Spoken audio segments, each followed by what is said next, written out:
चलो आज, हाँ हिमांशु, अच्छा आज टॉपिक जो हमें करना है वो थ्योरी तो सारी खत्म कर ली है लगभग। एक दो टॉपिक और हैं छोटे छोटे, जैसे हाइड्रेशन एनर्जी, लैटिस एनर्जी और बॉर्न साइकिल वगैरह, वो भी डिस्कस करेंगे। लेकिन आज क्वेश्चंस करने हैं क्योंकि हमने मेन टॉपिक सारे खत्म कर लिए हैं पीरियोडिक प्रॉपर्टीज के, है ना। मेन टॉपिक सारे खत्म हो चुके हैं पीरियोडिक प्रॉपर्टीज के। अभी क्वेश्चन ट्राई करना है। तो बताना किसी भी एटम के लिए, बहुत ध्यान सुनना क्वेश्चन, और सबने क्वेश्चन किया भी होगा, ये प्रॉपर तरीके से सोचना है। किसी भी एटम के लिए उसकी आयोनाइजेशन एनर्जी ज्यादा होगी या उसकी इलेक्ट्रॉन एफिनिटी, प्रॉपर रीजन के साथ बोलो।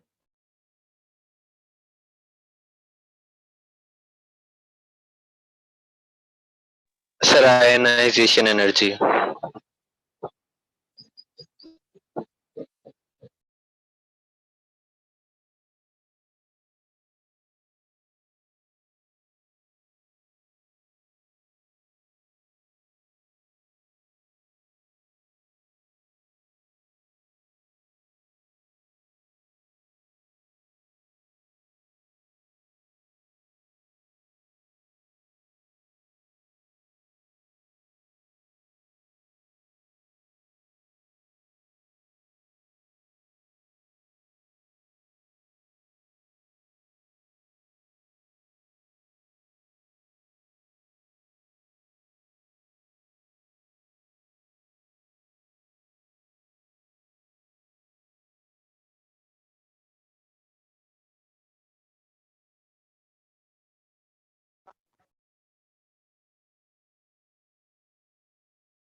उज्जवल रीजन सोच लिया?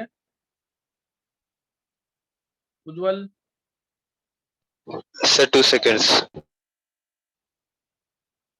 बिना रीजन के मत बोला करो आंसर बिल्कुल भी।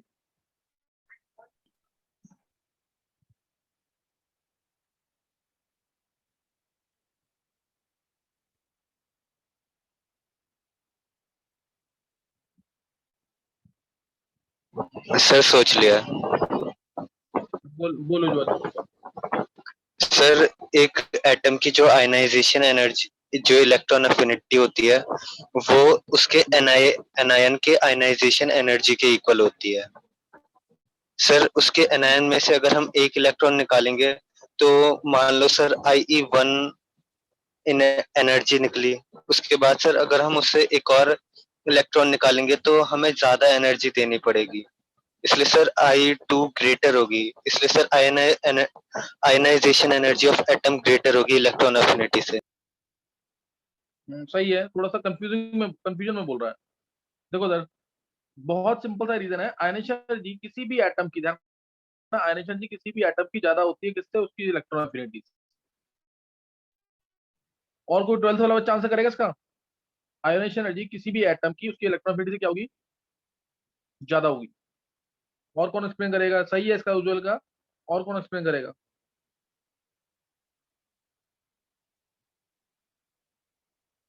सर आप एक बार क्वेश्चन रिपीट कर देंगे?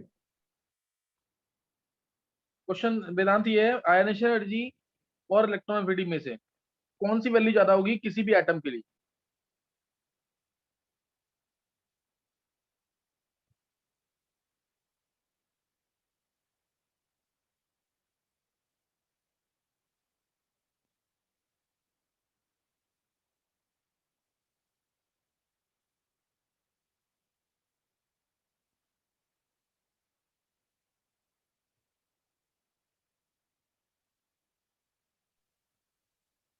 सर मैं ट्राई करूं? कौन? सर उज्ज्वल गुप्ता। बहुत अच्छे उज्जवल, बोल। 10th वाला तो जरूरी है, उनको तो जरूर बोलना है 10th वाले बच्चों को।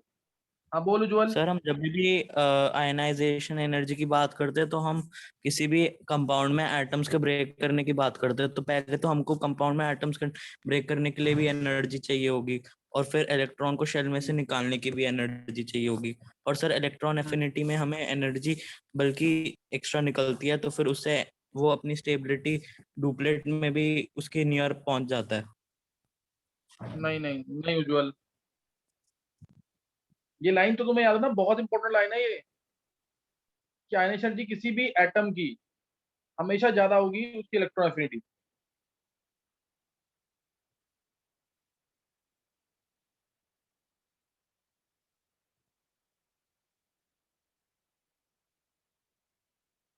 देखो सर इसे ध्यान दे मैथमेटिकली ध्यान देना, प्रूव करना है या फिर थ्योरेटिकली? मैथमेटिकली प्रूव कर दो।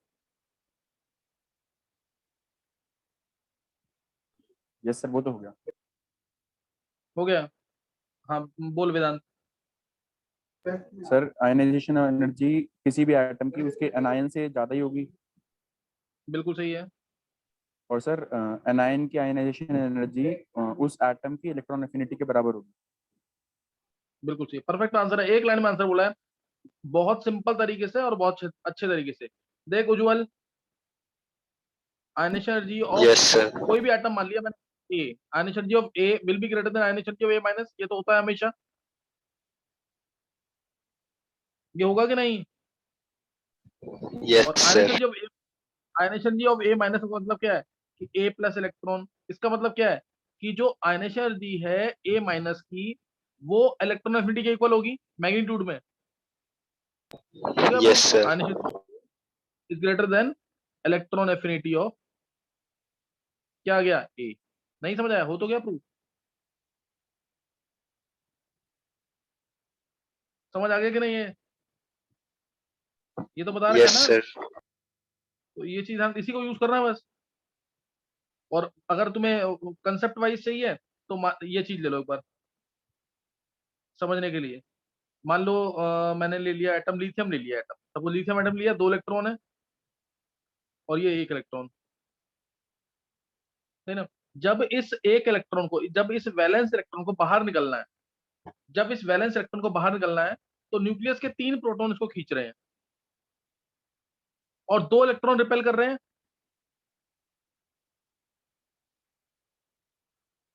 नहीं समझ आया? इस इलेक्ट्रॉन को जब बाहर निकालना है तो 2 इलेक्ट्रॉन इसको रिपेल कर रहे हैं और 3 इलेक्ट्रॉन खींच रहे हैं, 3 प्रोटॉन खींच रहे हैं इसको। और प्रोटॉन तो सेम ही रहेंगे चाहे इलेक्ट्रॉन एफिनिटी हो चाहे एनर्जी हो, इसलिए प्रोटॉन को बेशक रहने दो तुम। अब उसके बाद ये तो एनर्जी के कंसेप्ट पे आ गया कि 2 इलेक्ट्रॉन इसको रिपेल कर रहे हैं जो उतना रिपेल नहीं कर पाएंगे। जब बाहर से अंदर इलेक्ट्रॉन आ रहा है तो उसको कितने इलेक्ट्रॉन रिपेल करेंगे? जब बाहर से अंदर इलेक्ट्रॉन आ रहा है तो उसको कितने इलेक्ट्रॉन रिपेल करेंगे?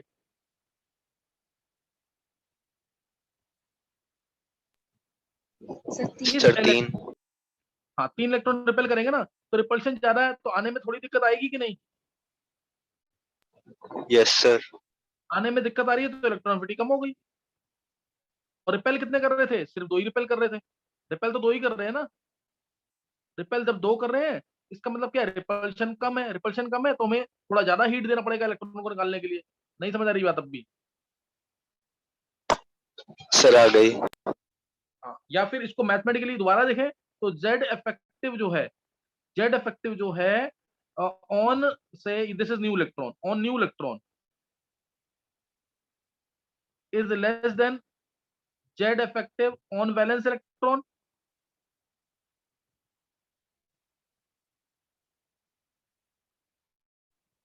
ये लाइन समझ आएगी नहीं? नए इलेक्ट्रॉन पे जो इफेक्टिव न्यूक्लियर चार्ज है वो कम होगा कि नहीं, क्योंकि उसको 3 इलेक्ट्रॉन रिपेल कर रहे थे। Yes sir. Effective nucleus nucleus जो है उतने पावरफुली इसको अट्रैक्ट नहीं कर पाएगा क्योंकि उसको 3 इलेक्ट्रॉन रिपेल कर रहे हैं, लेकिन लास्ट इलेक्ट्रॉन को 2 ही इलेक्ट्रॉन रिपेल कर रहे हैं। तो इफेक्टिव न्यूक्लियर चार्ज उस पे क्या होगा, वैलेंस इलेक्ट्रॉन पे, इस वाले इलेक्ट्रॉन पे ज्यादा होगा। जेड इफेक्टिव ज्यादा है, जेड इफेक्टिव कम है, चलो फोर्स ऑफ अट्रैक्शन कम है, फोर्स ऑफ अट्रैक्शन कम है नए इलेक्ट्रॉन पे then force of attraction on valence electron. Force of attraction on new electron is less than force of attraction on valence electron। Prove हो गया, force of attraction new electron कौन सा, electron affinity. इसका मतलब release energy क्या होगी, release energy कम होगी।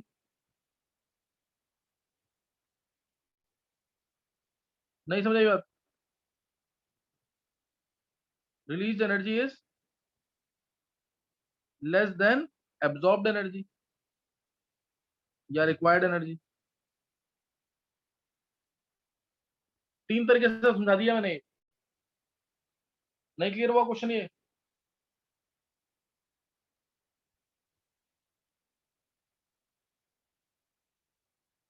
वेदांत, ये सर हो गया क्लियर। वेदांत ये करा रखा है मैंने क्वेश्चन उसमें? ये सर बट आपने पहले वाले मेथड ही समझाया था। पहले मेथड नहीं बताया है। नहीं सर, आपने लेक्चर्स में सिर्फ पहले वाला मेथड ही बताया था, नीचे के दो नहीं बताए थे। अच्छा नीचे दो नहीं, ये तो देख ऐसा ना वेदांत, ये वाला कंसेप्ट वाइज तो सबसे इंपॉर्टेंट यही है। कोई भी सोचेगा ना अगर तो ऐसे ही सोचेगा कि जब इलेक्ट्रॉन एक्स्ट्रा आ रहा है तो उसको 3 इलेक्ट्रॉन रिपेल कर रहे हैं, 3 इलेक्ट्रॉन रिपेल कर रहे हैं, यानी इसको आने में दिक्कत होगी, आने में दिक्कत होगी तो रिलीज एनर्जी कम होगी। और जब ये इलेक्ट्रॉन बाहर निकल रहा है तो उसको 2 ही इलेक्ट्रॉन रिपेल कर रहे हैं, यानी इसको बाहर निकलने में भी दिक्कत होगी, बाहर निकलने में इतनी दिक्कत नहीं होगी। समझ नहीं है, रिपेल यस 2 कर रहे हैं ना, तो इसलिए इसको हमें अगर बाहर निकालना है, इसको अगर हमें बाहर निकालना है तो हमें ज्यादा एनर्जी देनी पड़ेगी, क्योंकि फोर्स ऑफ अट्रैक्शन इसकी क्या है, ज्यादा है। सर ज्यादा है। क्योंकि रिपल्शन वाला फोर्स सिर्फ 2 ही इलेक्ट्रॉन का है, रिपल्शन वाला फोर्स 2 ही इलेक्ट्रॉन का है, जो वैलेंस यस इलेक्ट्रॉन जब बाहर निकलता है। और तीसरा तरीका ये क्लियर हो गया कि नहीं अभी? ये बस बताने का पर्पज ये होता है कि तुम लोग अब भूलोगे नहीं इस चीज को, ये इंपॉर्टेंट चीज है ऑब्जेक्टिव्स के लिए। तुम्हें 6 महीने बाद एटलीस्ट ये तो याद रहेगा कि किसी भी एटम की आयनेशन एनर्जी ज्यादा होगी उसकी इलेक्ट्रॉन एफिनिटी से। समझ गए कि नहीं है?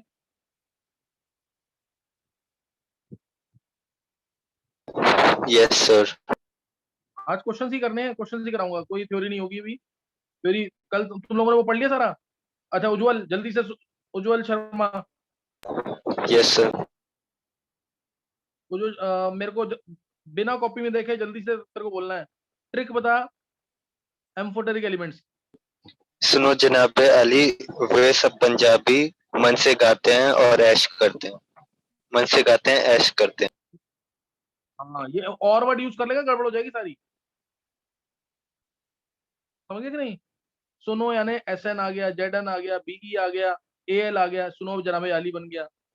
वे सब, वे यानी वी आ गया, सब एस बी, पंजाबी पीबी आ गया, मन से मन एम एन आ गया, से अलग कर दो, गाते जीए आ गया, गाते हैं ऐश करते हैं, गाते हैं ऐश ए एस सी आर, और ते में टी आई। ये 12 एलिमेंट्स है ना, 12 एलिमेंट्स आ जाएंगे। और इनके जो डिटेल बताइए ना वो जरूर करना। फिर metal in +4 state, metals in +4 state वो भी होते हैं। इस ट्रिक को याद रखोगे तो हर एक को पहचान लोगे कौन सा एम्फोटेरिक है कौन सा एम्फोटेरिक नहीं है। कोई डाउट?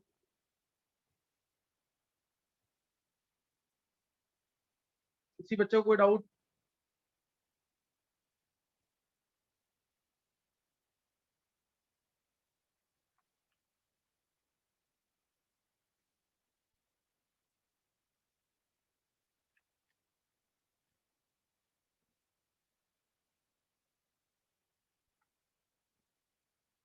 चलो फिर तुम्हें ये समझ आ गया। नेक्स्ट अब एक बार ना, जो एम्फोटेरिक मेटल्स थी मैंने तुम्हें कल बताया, AlO43 एम्फोटेरिक। वेदांत आंसर दे जल्दी से, बिल्कुल वेदांत, यस सर। फास्ट देना आंसर। Yes sir. वेदांत बता AlO43 एम्फोटेरिक क्यों है? सर क्योंकि वो एसिड और बेस दोनों के साथ रिएक्ट करके ऑक्साइड बना देता है। हाँ क्या रीजन ये है कि AlO बॉन्ड और OH बॉन्ड इक्वल टेंडेंसी से ब्रेक होते हैं, दोनों के ब्रेक होने की टेंडेंसी सेम है? नहीं सर, ये रीजन नहीं है। हाँ रीजन नहीं है। क्या एम्फोटेरिक एलिमेंट वो होता है जो H+ आयंस और OH आयंस दोनों दे? सर ऐसा नहीं है कोई भी मॉलिक्यूल प्रेजेंट जो H+ और OH दोनों दे। हाँ। और क्या कोई एक्सेप्शन है इसमें? सर मैं बोल जो H सकता हूँ आयंस और सर OH आयंस कि दोनों के साथ दे? ये सर H2 वेदांत है जो दोनों दे देता है। दोनों देता है। तो देखो तुम लोगों को मैं एग्जांपल यहाँ पे दे रहा हूँ, तुम अगर इस तरह से जैसे उज्जवल पढ़ रहा है, वेदांत पढ़ रहा है, तुम लोग इस टाइप से पढ़ोगे ना तब तो बिल्कुल परफेक्ट कर रहे हो काम। और मैंने याद करने का तरीका सबको बताया हुआ है, सब बच्चे डिस्कस कर रहे हैं, मेरे को सबकी रिपोर्ट मिलती रहती है कि कौन किसका डिस्कस कर रहा है। वो डिस्कशन वाला काम जो है वो सबको करना है ढंग से। तो रिजल्ट इसी टाइप से 11th में बच्चे काफी अच्छे हैं, 11th वाले बच्चे सारे बहुत अच्छे हैं। रिजल्ट ऐसे ही आएगा, अगर तुम डिस्कशन नहीं करोगे ना तो रिजल्ट नहीं आने वाला। और बहुत सिंसियरली करना है पेरेंट्स के सामने। जो मैंने सबका जो ग्रुप बनाया हुआ ना उसमें डिस्कशन जरूर करना है। 11th वाले बच्चों में 1 to 1 है, एक के साथ एक ही डिस्कस कर रहा है। 12th वाले बच्चों में एक के साथ 3 भी डिस्कस कर रहे हैं। तो उस काम को मिस मत करना, वही काम तुम्हें हेल्प करेगा मार्क्स लाने में। अच्छा, अब मैं एक बार तुम्हें ना, जो एम्फोटेरिक मेटल्स थे जब रिएक्ट करते हैं तो क्या मिलता है वो तुम्हें पता होना चाहिए, और मैं एक बार दोबारा बताता हूँ उस चीज को। जैसे अगर मैं मैंने तुम्हें एग्जांपल दे दी थी, किसकी एग्जांपल दी थी? एल्यूमिनियम हाइड्रोक्साइड की दी थी और बेरिलियम हाइड्रोक्साइड की दी थी कि नहीं एग्जांपल? कि नहीं याद है किसी को भी? ये सर दिया था। दिया था ना एग्जांपल। जैसे अगर मैं AlO छोल्ट्राइज ले लूं, ये एम्फोटेरिक क्यों है? क्योंकि ये Al भी ले लेंगे ना तो भी सेम आंसर आता है। HCl से रिएक्ट करेगा तो AlCl3 देगा और H2O दे देगा। और अगर ये रिएक्ट करेगा NaOH के साथ तो ये OH आयंस को एक्सेप्ट करेगा, और OH आयंस को एक्सेप्ट करेगा तो क्या बनाएगा? NaAlOH4। NaAlOH4। कई बार Na3AlOH6 भी दे सकता है। स्टेट चेक कर लेना, स्टेट सेम होनी चाहिए। +3 NaAlOH4 देगा, जिसको हम क्या लिखते हैं? NaAlO2। बेस के साथ रिएक्शन बहुत इंपॉर्टेंट है, साथ में ये सोडियम मेटा एल्यूमिनेट ये भी मिलने के चांसेस है, सही ना? AlOH4 NaAlOH4, मतलब एक तरह से क्या हो गया, 2H2O बाहर निकल गए हैं, सही ना? 2H2O बाहर निकल गए हैं इसमें से। ऐसे ही अगर बेरिलियम होगा, बेरिलियम का हाइड्रोक्साइड या बेरिलियम होगा, बेरिलियम का हाइड्रोक्साइड होगा या बेरिलियम होगा, Be प्लस BeO छोटा प्लस HCl, ये क्या दे देगा? BeCl2 plus H2O। और अगर इसकी रिएक्शन हम NaOH करेंगे तो बेरिलियम हाइड्रोक्साइड क्या है? ल्यूइस एसिड है। ये क्या है? Lewis acid. ऐसे इधर भी इस रिएक्शन के अंदर aluminium hydroxide being electron deficient is a Lewis acid. Lewis acid वो होते हैं जिसमें सेंट्रल एटम इलेक्ट्रॉन डेफिशिएंट होता है। और भी बहुत सारे डेफिनेशन है इसके, अभी यही याद रखना है। तो इसमें BeO छोटा जो है अगर रिएक्ट करेगा NaOH के साथ तो क्या करेगा? OH आयंस को एक्सेप्ट करेगा, क्योंकि लुईस एसिड है।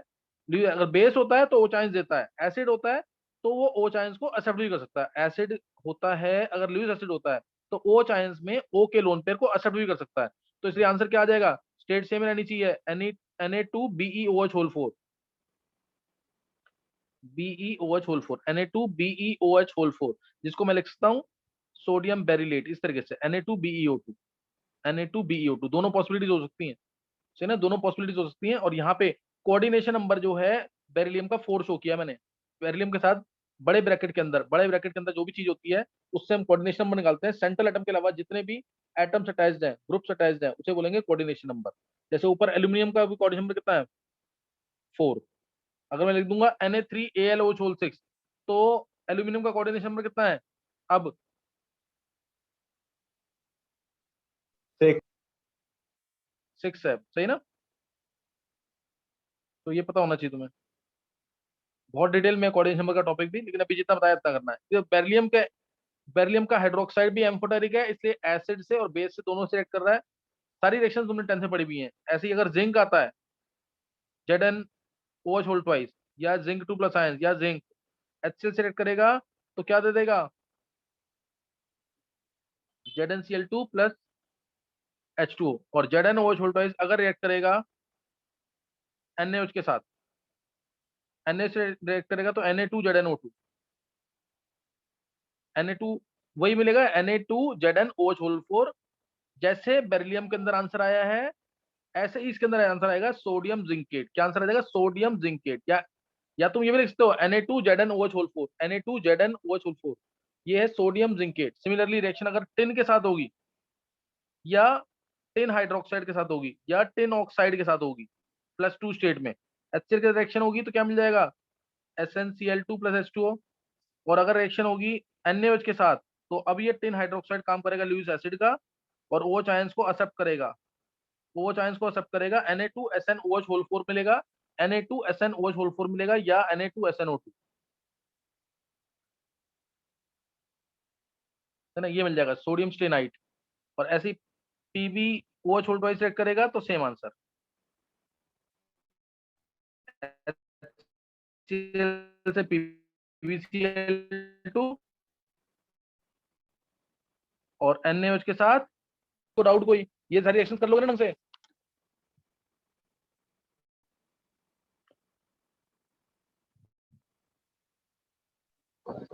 Yes sir. ये जरूर कर लेना, बहुत इंपॉर्टेंट रिएक्शन है। ध्यान रखना, जहां मैंने Be लिखा है यहाँ पे कोई भी मैंने मेटल लिखा, अगर ये BO छोटा लिखा है ना, मैं यहाँ पे BeO भी लिख सकता हूँ, मैं यहाँ पे Be भी लिख सकता हूँ। क्या मैं BeCl2 लिख सकता हूँ यहाँ पे?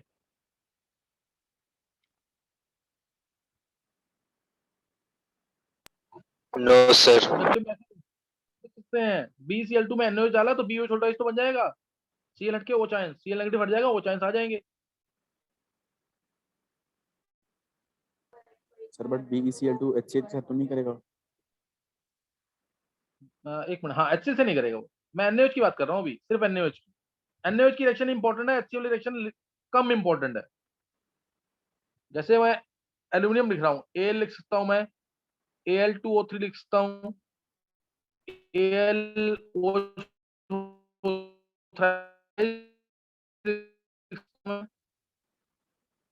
या फिर AlCl3 लिख सकता हूँ। नहीं समझ आई बात? ये अब बस Al में मेटल में डालते हैं NaOH तो H2 गैस जरूर है, हाइड्रोजन साथ में सर आपकी वॉइस कट रही है। H2 gas. देखो रही है, एक मिनट रुकेंगे।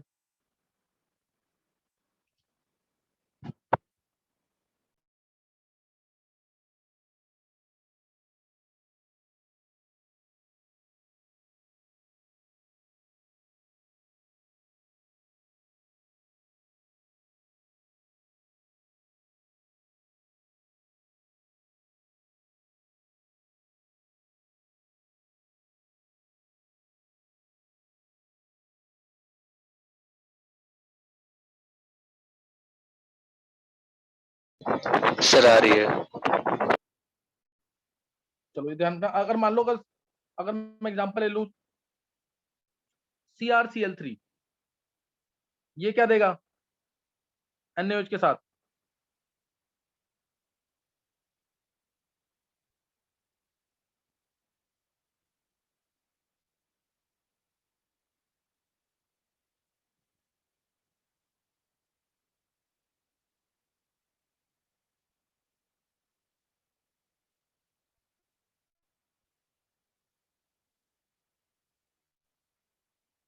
ये जो रिएक्शन लिखी है मैंने एम्फोटेरिक वाली, बहुत इंपॉर्टेंट रिएक्शन, जरूर कर लेना इसको। इसमें एक तो तुमने निकाल लिया होगा आंसर, Na जैसे NaAlO2 था AlCl3 के साथ, ऐसे ही इधर भी NaCrO2 मिलेगा, इसके भी चांसेस है, और एक ये भी मिलता है Na2CrO, स्टेट बढ़ जाती है, ये यहाँ पे काम कर जाता है रिड्यूसिंग एजेंट का। तो वो मेन, अभी तुम जो तुम्हें समझ आया उतना करना, अभी इसको मत करना, इसको छोड़ देना अभी। अच्छा, अभी यहाँ तक जो एम्फोटेरिक की रिएक्शन लिखी है वो बहुत इंपॉर्टेंट पार्ट था, वो सबको आना चाहिए। नेक्स्ट, अब इस टाइप के क्वेश्चन हमने कर रखे हैं कि नहीं, वो बताएंगे जरा। इस टाइप के क्वेश्चन, जैसे अगर मैं पूछता हूँ यहाँ पे नंबर ऑफ इलेक्ट्रॉन्स बताने हैं तुम्हें पेनल्टीमेट शेल में एफ ब्लॉक एलिमेंट्स, ये हुए क्वेश्चन कि नहीं वेदांत? सर यस शायद सर, इसके बताया क्वेश्चंस आपने। बताया हुआ ना, तो मैं इसको skip कर दूं फिर टॉपिक को, जैसे नंबर ऑफ, क्योंकि क्वेश्चन अच्छे हैं सर तो वॉइस उतना काफी टफ हो ब्रेक हो जाएगा। रही है। नंबर ऑफ सर इलेक्ट्रॉन्स नहीं इन आ द रही आवाज। Penultimate shell of F block elements है।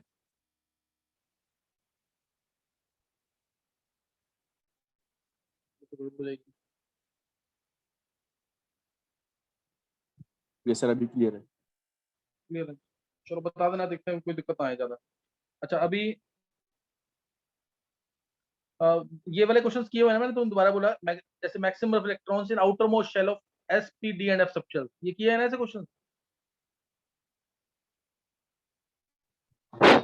Yes sir. ये सब कर रखे हैं। जैसे ये बताओ जरा, energy of 2s orbital is lowest in, energy of 2s orbital is lowest in hydrogen, lithium, potassium या sodium?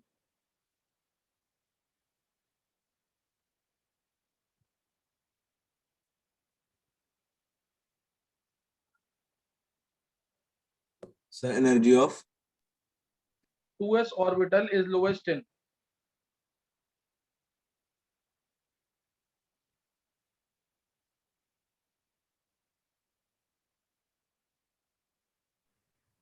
Hydrogen.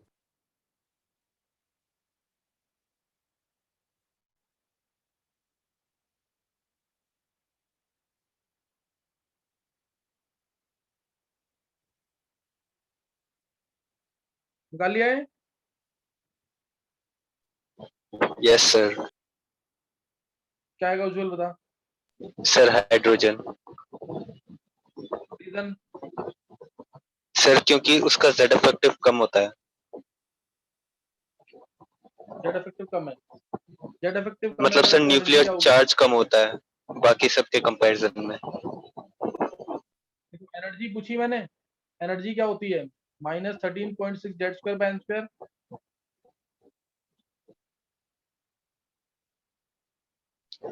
Yes Z sir. अगर कम, जेड कम तो एनर्जी क्या होगी? ज्यादा होगी कम होगी? नेगेटिव साइन नहीं देखा तूने? सर ज्यादा होगी। ये और तूने किया भी हुआ है, उज्जवल, पहले क्वेश्चन ये।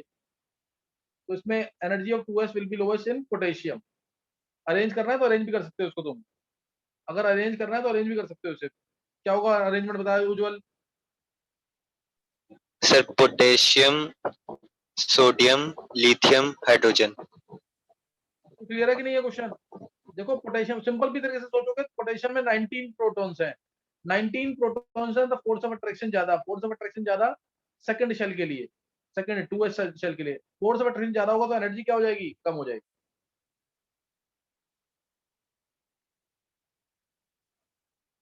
समझ आ गया कि नहीं है?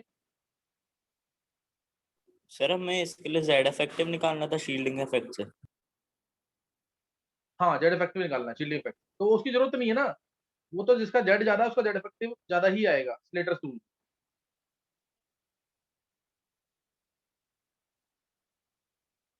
अच्छा, नेक्स्ट अब है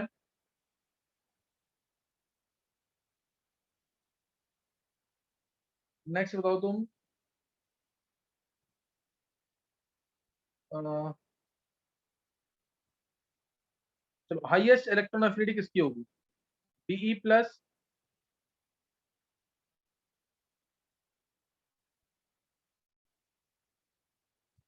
हाईएस्ट इलेक्ट्रॉन C प्लस,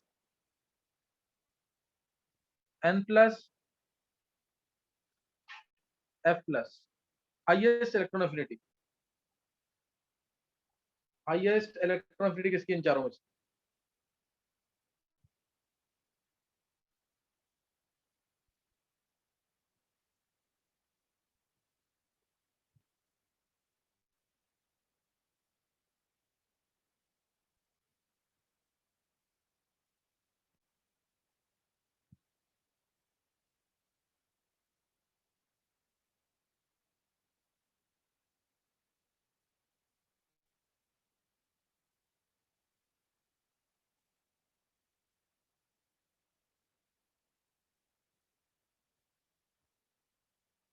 ये सोच पा रहे हो क्वेश्चंस की नहीं?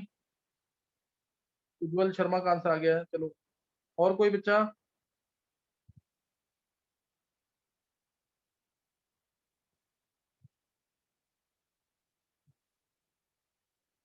उज्जवल तब तक ऑर्डर में भी कर ले इसको, order of electron affinity.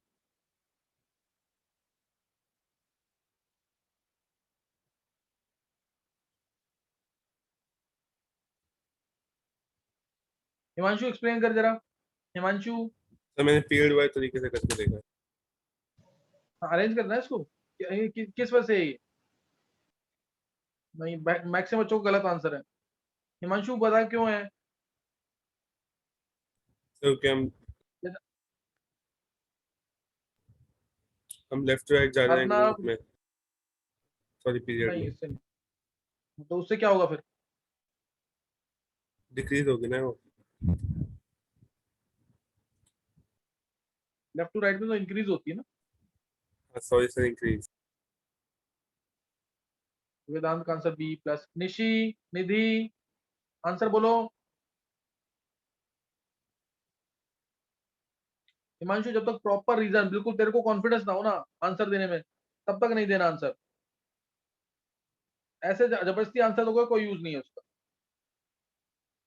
Order में अगर अरेंज करना है तो किसकी सबसे ज्यादा इलेक्ट्रॉन एफिनिटी होगी? देखो उधर, आंसर इसका है एफ, एफ प्लस। उज्जवल एक्सप्लेन कर, उज्जवल शर्मा। सर एफ प्लस की जो इलेक्ट्रॉन एफिनिटी होगी वो सर वो आयनाइजेशन एनर्जी ऑफ एफ के इक्वल होगी।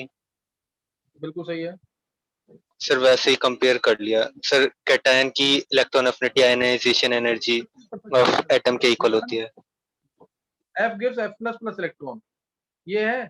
अब F में से इलेक्ट्रॉन निकालना है तो सबसे ज्यादा एनर्जी देनी पड़ेगी, इसीलिए F प्लस की इलेक्ट्रॉन एफिनिटी सबसे ज्यादा होगी, उल्टा प्रोसेस में भी एनर्जी रिलीज ज्यादा होगी। वेदांत, अर्नव, यस सर, नहीं समझ आया? आगे सर। वेदांत ऐसे क्वेश्चन थे उसमें कि नहीं? यस सर थे। वेदांत फिर गलत नहीं होना चाहिए, हर एक चीज को, हर एक क्वेश्चन को चैलेंज लेके चलेगा, तभी जाके वो 720 का टारगेट तभी पूरा होगा। यस सर, अब से नहीं होगा। हाँ, उल्टा सीधा दोनों सोच, हर तरीके से ना। चलो नेक्स्ट, अब इसी को ऑर्डर में अरेंज करो जल्दी से, इसी को ऑर्डर में करो अरेंज।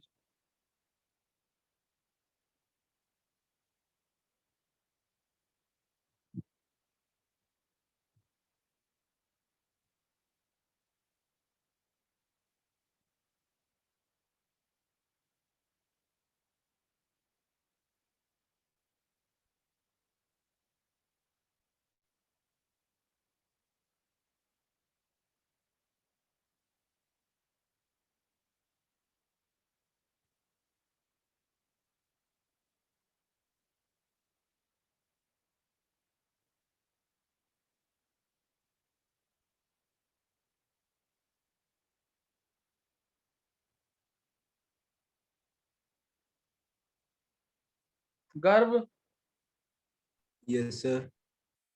आंसर बोल। देखो इसका प्रैक्टिस नहीं कर रहे हो। अक्षत, अक्षत सुना नहीं रहा है बिल्कुल भी। छवि, बाकी बच्चे भी आंसर करना है उनको। सर हाँ, सर बी प्लस से ज्यादा क्यों नहीं? गर्व पूछ रहा है क्या? Yes sir. गर्व मैं भी पूरा आंसर बता रहा हूँ।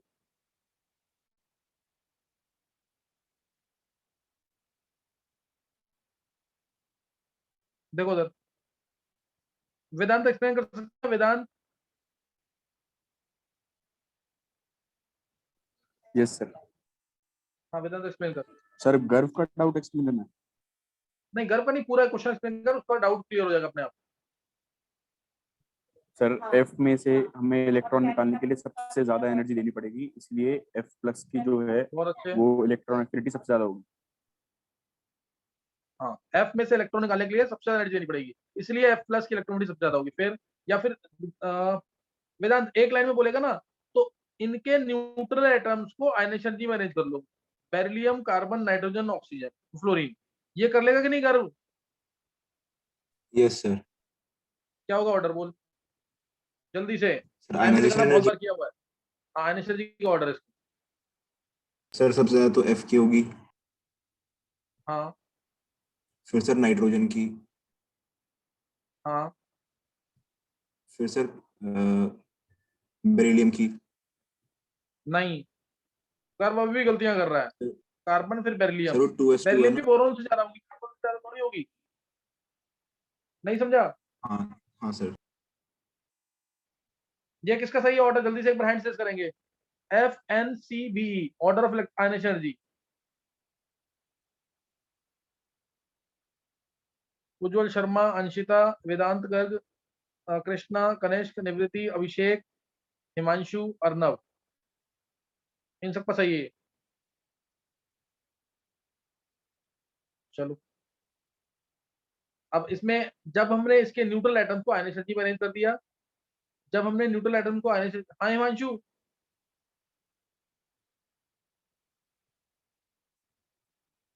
जब हमने इसके न्यूट्रल एटम को आयनेशन में अरेंज कर दिया, तो जो उसका कैटायन है उसकी इलेक्ट्रॉन ज्यादा होगी, F प्लस की सबसे ज्यादा, सही ना? F प्लस की सबसे ज्यादा होगी, उसके बाद N प्लस के बाद C प्लस, फिर Be प्लस, ये आंसर आएगा। अभी क्लियर हो गया क्वेश्चन सबको कि नहीं ये? सर हाँ बोलो। सर हम ऐसे देख सकते हैं कि बेरिलियम प्लस लिथियम बन गया कार्बन प्लस बोरॉन, तो उनको अरेंज कर लें। नहीं नहीं नहीं, गलत कर जाओगे फिर। किसने पूछा ये? सर विधि। नहीं विधि, तुम्हें पूछना ही नहीं चाहिए ये चीज, इसको तो अभी मैं और क्वेश्चन करा रहा हूँ, फिर देखो इधर, रीजॉइन करना है।